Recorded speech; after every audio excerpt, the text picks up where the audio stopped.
Fouta Vision ko télé de la jeunesse. Fouta Vision ko télé sukaɓe ɓe homme femme enfant. Fouta Vision mbaɗe abonné. Interview reportage direct éducation santé culturelle et sport. Et Fouta Vision onon saaha mo kala ko fate société. Bandiraɓe musidɓe tedduɓe bandiraɓe fulɓe to gonɗon to gonirɗon mi salmini on mi juuri moon sikki ala ko émission mon yonti présenté par Didier Mangal baɗoɗo e Fouta Vision ɗum noon mbaɗa andi nak bandiraɓe on jewninom no feewi on jewni émission mon yonti ko min rokkuno on promesse wonde émission o ma arde joni donc mi salmini on mi juurimon mi weltinimon hande nak enen gonde ɗo e invité men biyeteɗo Mouhamadou Nasarallah. Donc hande ko kanko mbammi invité mbaɗa waɗa profité pour wiide on bonne et heureuse année 2020 yo won année de kisal jaam cellal e kala ko neɗɗo yiɗani hoore mum aussi yo Allah hokku ɗum e ndeɗo hitande ɗum noon bandiraɓe mi salmini on mi juuri on enen mbaɗa accueillir hande invité men Mouhamadou ɗum noon Mouhamadou mi salmini Waaleykum salam wa rahmatullah Didier Mangana salminama juurama ñaganama jam mi salmini Fouta Vision fof mi salmini kala ɓi pulloto finat inchallahu taala ɗum noon Mouhamadou mi salminima hol gonɗo Mouhamadou Nasarallah Al Fulaniya eyyo Mouhamad Nasarallah Al Fulaniya o jeeyaka to diwan worwitego Tarki eyyo in jibna to Tarki mais noon mawni to Dagana mais noon kayno ko Saint-Louisien en 100% saabu ko toon janggomi Qur'an toon mbami garam fof eyyi ɗum noon après ɗum noon heddi jewtumi heede Dakar ga gomi ga eyyi mais comme neɗɗo gandanɗa dal comme neɗɗo dillano pulago kala ɗo pulago dillat mbeɗa ɗon dilla kala to pulago tan min gueɗam fof ko pulago kala ko wona pulago min yahani hen gueɗam fof ko pulago caggal no mbaɗɗa présenté o mi yi mbiɗa hen aɗa janggi alquran est ce que aɗa waddi hen meccal gongal walla aɗa janggi école ko nande gueɗe gongal eyyo min noon ko Qur'an o tan jonggimi mais noon kam meccal ngal kam e ngal yeeji wax degui yallah meccal ngal gumi e ngal yaaji no feewi bon holko ɓeydi pusdema accude alquran o nde won noon amin gandi jibineɗa koye leñol sernaɓe e galle aussi sernaɓe ko hen neheɗa ene muusi hande oɗo saaha neɗɗo jibine e galle mo gandanɗa hoorema ko alquran ɓoɗo woni hen jomum acce yo yah e ƴewriyo ko dañi walla goɗɗumen ni taw ɓarani walla taw jofnani walla goɗɗumen ni holko ɓeyduma poussé an ɗaccude e jangde nde e yaadede liggoyo banggueji goɗɗi eyyi sika yi min e hooram jibinema e famille mo gandanɗa ko famille mawɗo hande sikki région de Saint-Louis eɓe jeeya e famille ɓurɗo yaaj e nder région he woni galle Cheikh Djibril Ka woni galle Ceerno Ousmane Ka minen noon min ɓooyi won sernaɓe depuis avant 1700 min ɓooyi somin jeeya ko famille ɓooyi mais noon haɗen aduna koni yaharat yimɓe fof mbawa won sernaɓe yimɓe fof mbawa sernaɓe il faut pecco ɓe gon commerçant ji ɓe gon sernaɓe ɓe gon goto fof dal wonto yahari ɓe gon menuisier ji goto fof wonto yahari eyyi min noon ko ɗum tan Allah koko waɗi tan jibinemi tan min neni mbimi tawde ko noon minen yo waɗ feere ƴeew ko mbaɗoyimi hay tawi mbeɗa janggane Qur'an o sakh mais yo waɗ feere kam e liggo kam e darno galle amen mi darno leñol ngol inchallah ko noon kam woppude Qur'an o hol année wummiɗa wuuro moon hom année min wuuro amen de min ɗon ko mbeɗa woni cukalel sabi wala mbiya 1996 walla mbiya 80 quelque année 80 dal immimi toon année 90 dal immimi toon jeeyami Saint-Louis jeeyamde Saint-Louis noon jegui nanno kam ceerno amen biyete ceerno Djibi Ka joni noon nde garimde ɗon ɓe winalmidel tuksel mande hay haalam wawa haalam feewani mais noon gomi ɗon mbeɗa jangga Qur'anil Karim alhamdoulillahi rabbil alamin mi dañi ɗon hunde seeɗa mais min hooram kam ceerno amen no yiɗno kam te no yiɗno yomi janggo bonte Allah hen wanno haqqillam no welno teke leegal ngal gonnom ngal nder dar komi jiɗno ɗon min e hooram tan woni neɗɗo mo gandanɗa mi fewani tan mbeɗa dogo jamma e ñalama ko min bonnani hooram mais ceerno amen kam taw ko gonga mbeɗɗomi yetta mbeɗa ɗum weltono no feewi saabu kay kam wax degui yallah o wallini kam no feewi te wax degui yallah kurijam fof eɓe jiɗno yomi janggo min tan e hooram ina wawi taw ko min woni neɗɗo mo gandanɗa mi fewani holko ɓeydunoma pusdema an wiide tan en acce jangde alquran o aɗa yaaha aɗa liggoyo comme no mbirumi nani ni ko situation famille o no wayni walla taw won objectif uji ɗi joguiniɗa e hoorema aɗa yinno wadde ɗum exploité pour yimɓeɓe ganda wonko won objectif mo joguiɗa holko ɓeydi pusdema tan exactement tan accude jangde alquran nde addudema ga e Dakar pour liggal eyyi haɗen ndi sa yi pousse kam ko woppude jangde nde Qur'an wona hay bon wela yo wela mais noon haɗen ndi cukagu tan fontu neɗɗo cukagu wonɗo gurdum ko seelaɓam jolfuɓe seelaɓam woɓɓe joni noon he ɓorno ko yowti he mbaɗa gueɗe joɗɗe goto fof hen waɗa gueɗe makko joɗɗe min neni mbeɗa yiɗi wuuro ko weeli mi noon kam almudo kam ala ko jogui so wona sakka e minen gommi ɗo mbeɗa dogo mbeɗa yaaha mbeɗa arta mbeɗa addan ceerno amen convocation ko gandanɗa ala nafoore boon alen en ceerno amen in kam yiɗno to hen yiɗno yomi jonggu mais min hoorama to womi tinninoke ɗum ɗon joni dugugol kewol ngol ko jiyami ko mbeɗɗomi yiɗ mi wawna ɗum hooram joni noon il faut mi woppa jangde nde walla kam mi yino liggey mo gandanɗa mbeɗa hen wawa naftor ko ɗum ɓullum seeɓe no min hooram gokkumi jangde nde qur'an est ce que nimsa waɗananimi hen seeɗa wallahi dj mangan mbeɗa nimsi no feewi sabu mbeɗa andi sehlam goto mi wiɗi kam noon wi kam mouhamadou ka wi kam ma amen nimsu sabu qur'an on goppuɗa a nimsat sabu famille mo jeeɗa o heɓe jeeyi qur'an moƴƴino tan ko jangga mais haalno ko han fof mi yiɗum sabu ni o mbiyen soodi defta heewi mbeɗa jangga wonno komi nimsuɗo somi nimsano sodata ɗen defte fof mbeɗa jangga ɗe jamme ñalam liggotomi ko fof somi arti jammo joguimi ko deftam mbeɗa jangga waɗi ɗum ko riccitade eyyi ɗum noon kadi mbeɗa sukaɓe fof yo yimɓe tinne jangde wona bolle puuɗe ha wawi ligganimi e jangde kam yawtata moƴƴi noon kam kala ko neɗɗo hino waɗa yo wonde hen jangde sabu min hooram ni mbiɗa ricciti e ko goppunomi jangde sino wonno sagam han wallahi mi bito e daara hem jangga a heɓani probléme e parent ji ma ko nande ɓe mbima aɗa foti artude mi jokkita jangde nde pour mbawa artude liggeyani ma gandiga gara ha ɓaara walla ha jofna nde kewi wiide ni nde puɗɗoɗa artude golle ma est ce que waɗananima caɗele seeɗa faade parent ji ma eyyi ha fappayra jam wax dëgg yàlla mbeɗɗo men salmina feewi e yayam e babam fof e kayiraɓam e bandiraɓam fof mbeɗɗo men salmina kamɓe bisnaji kuruji amen fof mi salmini dal woppon he goto pabinaji eyyi heɓde ɓe mbino yomi jonggo saabu gartumi nde ɗon tomi arde village mo gonɗoma mi wiyete ko tatki 45 kilométre hakkude makko e dagana nde garimɗo ɗon kawam mbiyete Ablaye Oumar Ka han ko ceernaji gaymi o juuɗi han mi artino ɗo min kam ɗon jokku jangde jokkino ɗon jangde noon haɗen kadi jeeri ne weeli te kadi machallah fiji piiroji keewi kadi ha fakadi ko mina hooram wayso tinnade mais koreji am ko wax dëgg yàlla heɓe tinninoami heɓe jiɗno yomi jonggo mais mina hooram ha fah min ɓurno jangdam kadi cukagu ngu nawrimi no feewi e cukagu ngu nawrimi no feewi ɗum dal koreji am kam ɓe tinninomi am pour yomi jonggo mina hooram woni mi tinnino ko hewram joni an sen gummima toon caggal nde gummiɗa toon garɗa ga e Dakar hol caɗele nde keɓɗa aɗa woni suba a ari a ummima toon yidde dañde e tout a acci jangde ma hamga a lourde parage ma a acci jangde ma e foof joni hol caɗele nde keɓɗa ga henne Dakar no jettiɗa nde est ce que aɗa joguino ga famille mo gandanɗa hoorema taw ene wanma accueillir ne walluma en même temps aɗa liggo eyyi min noon avant min immade ɗon jeeri boon min hooram goddum ko mawnam debbo yo Allah yurɓum yaafa ɗum no wiye Aissata Sy Gallo walla wiye Aissata Mam kanko goddumnimi ko mawnam jiɗno ɗum no feewi ko mum gondunimi kay tan takkunomi kala mo jinoɗom hin andi ko min e makko gonduno jambe ñalama mais nde Allah waɗi o sanki 2012 wax dëgg yàlla ɓernam nde waysi dalta ɓernam metti kortimi won toon way ko kay wonno yayam kanko wonno babam donte yayam babam fami jaggi am mais mo hay mamiraɓe no weeɗi kadi ko ɓe yummam e joni no sankino tan hani noon kortimi deej toon hani noon gartum Dakar ga premier mam natgol Dakar noon ɓoymi mi aran ɗo mbeɗa hoota mi aran ɗo mbeɗa hoota mais kam kanta garimɗo ɗo jooɗi mbeɗa leggo ko 2013 garim ɗo le 8 mars mais hay premier jour no garim nde ɗo jippinomi sah probléme on ɗo saabu galle mo jippinomi galle gongni ko koreji amen mais ne garim ni on dal kam holla galle comme galle ni foti galle ni way mbimi woppaɓe walo hati jamma goto mais affaire waɗino wantina am caɗele Allah waɗi nomi jogui baba amen goto moƴƴo ceerno amen no woni ɗo e Malika biyete Cheikh Yahoub Sow yo Allah junno balɗe mum moƴƴen battane mum minen sukaɓe foof kay dalli amen galle mum minen ɗo min ñamat ɗo min jarat min ɗum gaddan probléme uji jamme ñalawma mais hin andi komin sukaɓe tan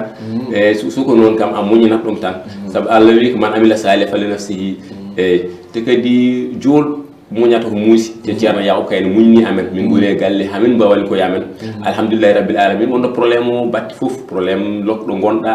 e saabu galleji Dakar no paaɗi eɗen Dakar no wayi galleji Dakar no paaɗi a dañta ɗo mbalɗa a dañta hay pour ñamde haɗen guuri men Fouta toon aɗa galle tan jippuɗa tan tottiɗa ñamde ñama nder tañɗa lelɗa tufaniɗa mais ɗum ala Dakar hay saɗa naaf 12 a yoɓat Dakar kala kaɗa waɗa hay so mbiɗma salmin mi yoɓammo eyyi joni noon dañin ɗo caɗele no feewi caɗele mais alhamdulillah caggal tan gonga caɗele ɗe Allah wi ko mbaɗa yusri yusran caggal ko muusi ko weeli mais no caggal ɗen caɗele foof alhamdulillahi rabbil alamin ko ɗon jinnomi arandema seeɗa joni caggal ɗeɗon mette fof joni holto dillata hol en gueɗe hande ɗe gonɗa han eyyi Dj Mangane a namdimi kam ko jinmi namnede eyyi min noon dillemi kono heewi noon taw ko gonga dillemi kono heewi mais noon ne natami nde wonno mbe jugni métier wonno métier am ko wiyete ko affaire électronique won pewngol téléphone aji jeegol téléphone aji ko ɗum wonno liggeyam depuis 2013 guel 2013 noon ha 2014 ɓe jogui kawa moƴƴo baba moƴƴo kadi ko esam kadi ko baɗam yo Allah yoɓɓe moƴƴere moƴƴino jonno balɗe mum moƴƴin battani mum somin haale mum bon ɓernam hicciɗat wonno ko neɗɗo gandanɗa ko neɗɗo jiɗɗo ɗum o wiyete Djiby Sadio yo Allah yoɓɓe moƴƴore kanko noon min ballodiri o udditani kam place min goni hen min leggodir en kam walla gowon hen kam walla kanta ha 2015 haɗa andi yimɓe gonduɓe ceertat donte ko neɗɗam kadi ko neɗɗo jiɗɗumi mais noon min ceerti Allah waɗi mbaɗi bero jilim palsilam to haɗani hin kam walla ngo jogui ko palsilam fof no walla mbeɗa liggo ha hanti place uji place mawɗo alhamdulillah caggal ɗum noon hanti noon nani affaire immobilier eyyi joni ko ɗum dillami ɗum saabi gandirmi mon bon jeeygol galleji jeeygol autoji jeeygol terrain ji jeeygol hôtel uji kala faati e liste grand surface fof mbeɗa hen liggo ko ɗum woni liggeyam pour le moment faati affaire ɗum ɗon immobilier kam liste kala to jiɗɗa liste hay tawi ɗo e Tambacounda ɗum kam ala caɗele e ɗum woni liggeyam mbeɗa hen yetta Allah noon mbeɗa hen yetta Allah no feewi kadi mbeɗa yetta bandiraɓam fof caggal métier ji ɗi kalɗaɗi fof est ce que tan ene waɗi tan meccal gotal ngal gandanɗa hoorema ngal ko rêve ma wonno guila aɗa woni wuuro mon to taw ene wonno e haqqille ma yidde wadde ngal ɗon meccal garaga e Dakar Allah waɗa jaara para e majjo gol nde wonnoon aɓe keewi wiide neɗɗo aɗa soyno hunde ko gandanɗa hoorema taw wona e ma nde wawi taw won meccal gonnogal e haqqille ma ene woni e rêve ma gara ha ga hen change a meccal est ce que an aɗa joguino rêve saabu mbeɗa sikki minen famille ji amen jamonuji ɓoyɗi avant 73 tanam no jogui won ujunne jeetati nagge won ujunne sappo nagge sa haali ɗum neɗɗo wawa ɗum gum hata ɗum no heewi tanam wiyeten o Samba Diène Tak famille ji amen ɗummi ko wuuro wiyeten Kahel Samba Ndungu journée nationale élevage koko toon waɗi toon famille amen to banggal Gorol to immi tawno amen biyete Mouridou Ka ko gaynako mawɗo wonɗo jogui noon nayi avant 73 hitande bonde fulɓe mbata ɗum kadi Fuutankoɓe mbata hitande bonde nayi maayi gueɗe fof jakki haydara ko moƴƴino fof boni caggal ɗum noon min kooti affaire janggol ɓurani he min gaynako kam ɗum gasi mais kanta min hooram gaynako ɗum hunde gandanɗa ko kam weeli eyyi kadi min komi jaade famille gaynako wonɗon jeeya gor wiyeten Tetki Sénégal a hawri ko Tetki hen jeeyel ɓuuri guron tof so ɓurɗo hewnayyi woni ko ɗon woni hedde ujunnaje nogas nagge walla ɓuuro bon eyyi ɗum noon yettere Allah mbaymi kori min aynaɓeɓe aduna joni ko waylo haɗen aduna yahata sans auto saabu sa ƴeewi joni Japon en sa ƴeewi Nouvelle Zélande en wonno wuro wiyetego Pays-Bas Jamaïque en ɓen ɗon heɓe mbaɗa gaynaka mais jiita neɗɗo goto jogo nayyi joyyi ne jogui avion neɗɗo jogo nayyi joyyi ne jogui auto neɗɗo jogo nayyi joyyi taw ko nayyi joyyi ɓooli heɗi wurat hen ñamat hen yarat hen waɗat gueɗe makko foof oko addi ɗum ko gaynaka moderne fulɓe garen koten e gaynaka moderne kala mo goani men gaynaka moderne o funti men mbaɗen feere mo on mbi noon komi añaan walla komi goɗɗum osten min ɗi neɗɗo yo jogade ujunneji ɗi o witte temen nayyi nagge walla temedere nagge kam jogɗa programme mo gandanɗa haɗen joni lesdi ndi e hoore mum joni foncier affaire ko ɗum liggotumi affaire foncier ko gues Sénégal ala ɗo lesdi jeeya fulɓe Fuutankoɓe kala to mbawɗen won mbaɗen feere leyɗele men mbaɗen kayitaji jiiɗen barbaraji mbaɗen gaynaka moderne saabu joni sa ƴeewi a waɗi gaynaka moderne ngo joni ma hen yaltu ma e jogɗa nayi ma sappo walla nayi ma nogas nafa ko gandanɗa joguiɗo ujunnaje sappo nagge wawa ɗum han ƴeewa guri men han Fouta walla guri men han Jeeri jiiɗa neɗɗo jogo ujunere nagge taw ɓonto ko Lagos neɗɗo jogo ujunere nagge taw waɗat ko ɗum addanta wajiɓe wiide fulɓe ɓe wondeɓe nayyi toon ɓaari jeeya neɗɗo mo gandanɗa ujunneje makko sappo nayyi nafa ɗum haydara min mo gandanɗa mi ala haydara min sama ɗum min ñamami ko ñamata ɗum ɗo leltumi ɗo leltata ɗon ɗo juurtumi ɗo jooɗa debbam faɗɗi debbo makko haɗa ɗum fof waɗi ɗum tan ko yaara e ko faade modernisation aɗum ko jamono ko waylo ko affaire modernisation joni noon gaynaka moderne ko noon mbimi yo yimɓe fof gara hen mbaɗen feere mbaɗen barbaraji jiiɗen foncier koye men kayitaji men koye men saabu aɗum koko ɓooyat min pirte leyɗele ɗe tinnoɗen mbaɗen usine aji kosam saabu ladde nde wuuro amen minen kosam nani bona jamme ñallam kosam koko rofte kadi toon jiita ko nani jeebu na maaya kadi on tew kadi ala to waɗa yo fulɓe sulɓe joguiɓe yo mbaɗa feere ɓe mbaɗa investir e nder fulɓe ɓe gandanɗa ɓe ngala mais kanta enen Fuutankoɓe walla enen fulɓe Jeeri goto men sik dañi tan heɗat ko Dakar so galle mum tan hen no noose nawat ko weli ɗum walla ta jabot makko ɗum ko heɗ ɗum wona lawol ma ngal e ɗum no muusi min no muusi mino mbeɗa miijo min e hooram somi yi ha Allah walli kam e dañal hono mbaɗen hami hoto Fouta hono mbaɗen hami hoto jeeri mi darnata ko gandanɗa fulɓe fof maji hen koye mabɓe mais kanta daña tan gara tan cooda gallel Dakar Almadi walla Yoff ɗum ala sens ƴetta 1 milliard mbaɗa ɗum galle Yoff 1 milliard sa nawi han Fouta Foutan koye fof jahat koye men fulɓe jeeri fof jahat hen koye men 1 milliard famɗani eyyi ɗum noon tinnoɗen garten e gaynaka moderne min ko numnodimi fulɓe gaare e gaynaka moderne wassalamu aleykum donc an ɗum ɗon ene jeeya e projet ji ma ne wonde sa dañi Allah rokkima ma waw nawtude ɗum toon comme par exemple mbawa ɓamtude affaire gaynaka mbawa aussi haalande ko kalaɗo hen ko ene jeeya e projet ji ma jogonneyam sappo wat barbaram mi yilo jamnam moƴƴiri wat feere wat poti usine e usine aji joni ne mbiyi usine yo tuksel mbeɗa waɗa kosam mbeɗa waɗa jamni mbeɗa feewa ɗum ɗo foof wat exemple soɓe jii tan mino hooram no guurdumi tan e ɗum ɗon heɓe koye men ma mbaɗa feere heɓe naata on no investissement a faami ko karamami haɗa ɗon foof ko sees watte mais arta tan ƴetta kalis beddoɗa ɗum nder yimɓe totta ujunere tati nafatta a ñamat ñalam goto tan gas mbaɗen feere mbaɗen investir hono yi Fuutankoɓe han chômage o machallah Sénégal han ko Fouta ɓuuri mayde Sénégal han ko jeeri ɓuuri mayde Sénégal han ko Jolof ɓuuri mayde ko Fuladu to fulɓe woni ɗo han ɓuuri mayde ko waɗi ɗum fulɓe ko heɓiɗi fen mais heɓe mbatini majju saabu sa ƴiwi han kuureji min hoddimi men ɓe jiita neɗɗo jogo ɗo jeeyowo coccoret ma hen galle makko waɗe woni fof mais enen hen jogui nayi ha heewi hen jogui baali hen jogui beyi eɗen jogui ko woni fof mais en mbawa nafa koye men manga wonko woni ɗon ɗum noon il faut fo garten miijiɗen nden fulɓe yo mbat union yoɓe ndendu hono wotere message goto nder haala men union des peul ko foti won saabu sa ƴeewi enen koye men Fuutankoɓe ɓe mbi minen komin Haalpulaar ɓe wi minen komin Tukuleur ɓe minen komin fulɓe ala union des peul enen ko en peul en eyyi mbaɗen feere tinnoɗen mbaɗen haɓɓere ballodiren jaggodiren mbaɗen woni ko gooti si nden si fulɓe fof mima men mbawa yaha enen fof ballodiren koye men mbaɗen feere mbaɗen banque mo gandanɗa banque fulɓe fof ndendi banque fulɓe fof ndendi kala gandanɗa ko mbaɗen projet ji men koye men ballodiren e koye men eyyi ɗum jiimi ɗon on Mouhamadou wi yo yimɓe mbad union fulɓe vraiment ko message baɗɗo fort kadi mbaɗa waɗa ɗum salier no feewi comme no mbiruɗa nani ni ndeysan ko sende fof ɗum ɗon ne jeeya hen c'est par ce que en ndendani ko message kewɗo mo kewmi wadde lancé ɗum noon ha joni min mbawmi tan ko waddema félicité mbaɗa wamma aussi remercier e message mo mbaɗɗa lancé o franchement so zone uji ɗi fof joguinoma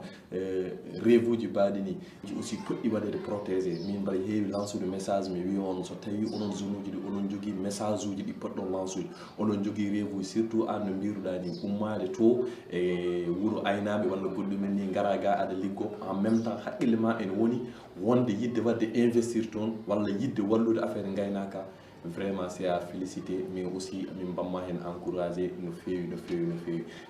caggal ɗum ɗon Mouhamadou est ce que a nane dewgal nde won noon ka suka vraiment machallah donc min jiiɗi andude so tawi koye dewgal gonɗa walla so tawi ha joni ka célibataire eyyo alhamdulillahi rabbil alamin wadde ɗum noon kadi haalanma min de mi eni e dewgal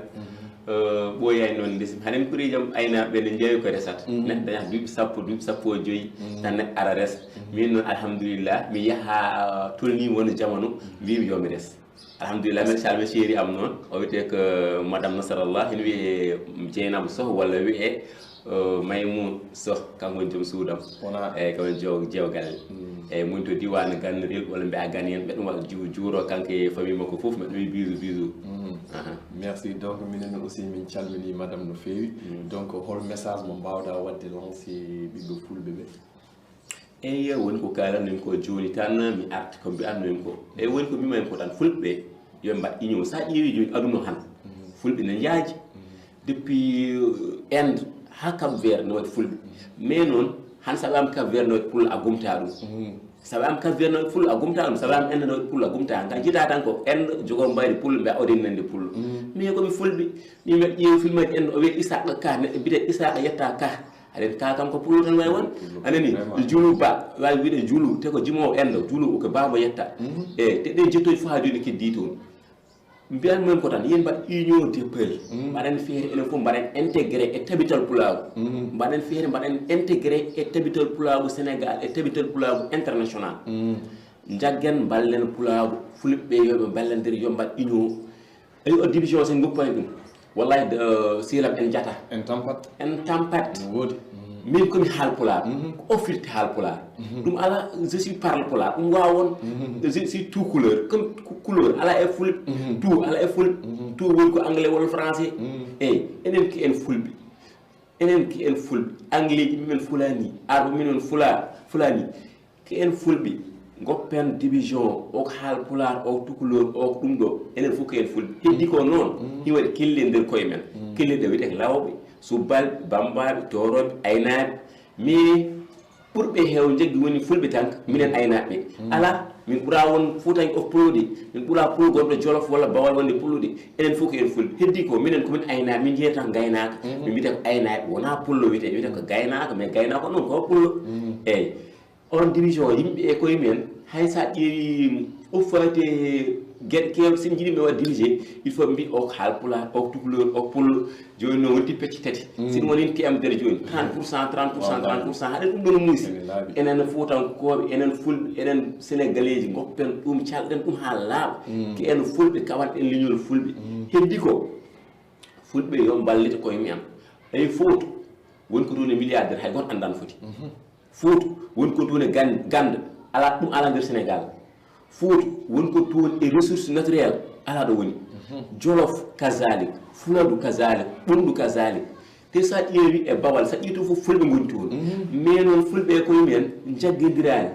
fulɓe jaggodirani sinno jaggodiri han milliardaire du sénégal fof ko fulɓe sen jaggodiri ƴeew han Cameroun exemple tittan men baba Amadou Dan Pullo on kanko woni pullo mo gandanɗa ko woni ɓurɗo heew jawdi e afrique francophone oko waɗi ɗum Amadou Ahajo ko pullo wonno kaɓe premier président peul o wi fulɓe dogue laamu goppe laamu ngu saabu sen on gari on tewti kamen laamu sigi laamam gasi tan enen fof en jagge cokɗene kasoji kote e région ngaji e liggoy ɗon min momon wol fulɓe kote e région ngaji ɓe jeehi Douala ɓe jeehi Yaoundé goto fof liggi ɓayde o yande laamu mum tan hen mais fulɓe en janani tan ayi baba Amadou Dan Pullo to woni Khadir Yaya toon woni Amadou Dan Fadio to woni han sa ƴeewi Nigéria Mouhamadou Bello Ahmad Bello ɓen ɗo fof koɓe fulɓe wanno ɗum ko leggadi tasen e région ngaji he mbasen hattane foti he walla e ladde he tasen e région ngaji he liggoɗen woten heeb ɗum ɗo ko buj sappo ɗum ko buj joyyi liggoɗen kala ko neɗɗo wawi dañ yo renden eyyi yen mbat union de peul min ummude fulɓe fof waɗ union de peul enen ko en fulɓe wona hay goto amen divisé si neɗɗo yo gonɗa wiɗa min komi pullo oko gonɗa e fulɓe no taw ko pullo wima oko gonɗa e fulɓe wiɗa min komi toroɗo walla mbiyaɗa ɗum cubbal mais tan ko jolfo wima langasi peul oko gonɗa e fulɓe wiɗum ala min komi pullo tan sabu ɓe jiiɗata ko wadde men divisé ɗum ɗon mbaɗen feere dijje manggan calɗen ɗum eyyi mbasen wadde divisé koye men eyyi ɗum kam ko ɗum jiɗi ɗon haalde merci donc min daccuma tan mbaynoɗa bandiraɓe eyyi ɗum noon DJ Mangane wadde tan eɗen ɗo émission o gasata ɗo mi salmini bandiraɓe Fouta Vision mi salmini tan kalɗa ɓi pullo mbi o mbimi e wimayami guiɗo moon sihel moon Mouhamadou Nasrallah arnoɗo mbeɗa juuro noon to immimi to woni Malika naaɓe foof e mbeɗo salmina kala gonɗo toon kureji amonɓe toon fof kala mo limi jomum mi limta hay goto mais noon mi limi he foof kala Malika naaji kala jeyaɗo région de Saint-Louis kala jeyaɗo Ndar kala jeyaɗo Dagana Tarki on fof mi salmini kala pullo mi salmini wimon wassalamu aleykum wa rahmatullahi wa barakatuh ɗum noon ha gongol inchallah ha yeeso ko lawol on jarama noon bandiraɓe ko émission mon yonti wonno présenté par DJ Mangane ɗo e Fouta Vision kadi min mbaɗi hannde accueillir gorko pullo Mouhamadou vraiment o waɗi ɗo ko waɗi fayida o waɗi ɗo lancé des messages ɗe gandanɗa hoorema yimɓe ɓe ne poti wattude hen haqqille ɗum noon ko ɗon ndewreten calminen les techniciens et Dev mon ami mon frère ñoom Dakhaba kamɓe fof tabi ngoni fof ɓe calminama mais aussi je salue au passage ma maman adorée mes sisters kamɓe fof kala tabi ngoni ɓe calminama ɓe juurama ɗum noon on dokkama rendez-vous prochaine fois inchallah bon e Fouta Vision émission mon yonti c'est tous les week-ends merci bandiraɓe Fouta Vision ko télé de la jeunesse Fouta Vision ko télé sukaɓe ɓe homme femme enfant Fouta Vision mbaɗe abonné interview